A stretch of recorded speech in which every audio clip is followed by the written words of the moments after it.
Annyeonghaseyo, hello guys! Welcome back to our vlog. I'm Ara. And I'm Yumi and we are the co-sister students of Korean Pinay. Ayan, it's another day, it's another mini vlog na naman po kami. Kasama pala namin ang aming mga friends. Ate, may karga ka na naman ng bata. Gusto mo ata ng new baby.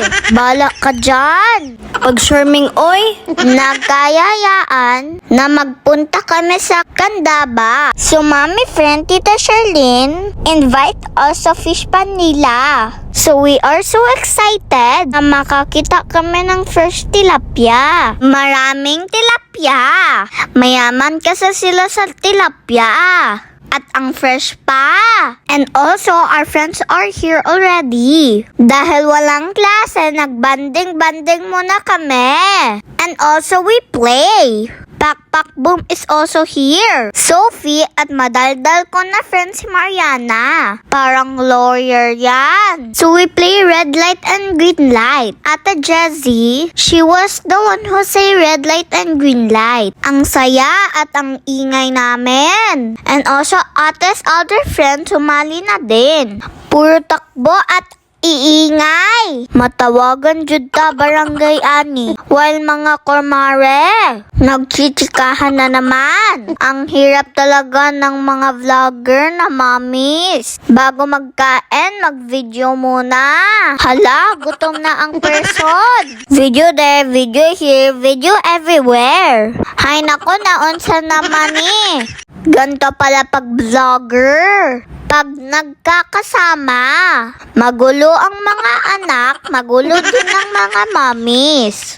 Fast forward, after lunch, we went to Mount Arayat at nag-convoy na kami lahat. Mapapawaw ka talaga sa sobrang lawak ng Fish Panila. Ang daming maliliit na isda. Hala, si Mami parang tour guide na. Thank you po, Tita Charlene at sa mama niya pag-invite sa amin. Sobrang ganda po ng place ninyo at nakakabighani ang tanawin ng Mount Arayat. Kaso panay sunod sa atin habang nag-walk-walk. O, asa ka dyan. Konti lakad. Kain na naman.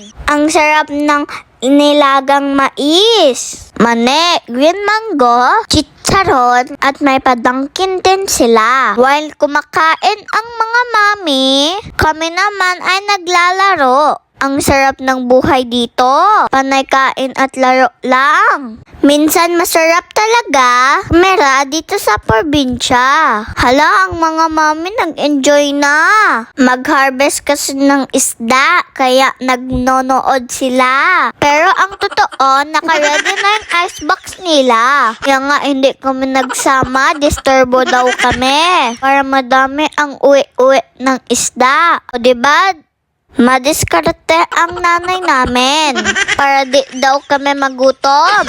Pagkasarap talaga ng mga isda na to. Nag-ambak-ambak pa. At before kami umuwi, nag-dinner muna kami. This time, budol fight na naman. Ang sarap at nagtulong-tulong din kami. Maura, salamat sa pagtanaw. Sa di pa po nakapag-follow, please follow the co-sister po. That's all guys. Thank you for watching. See you in our next vlog. Bye!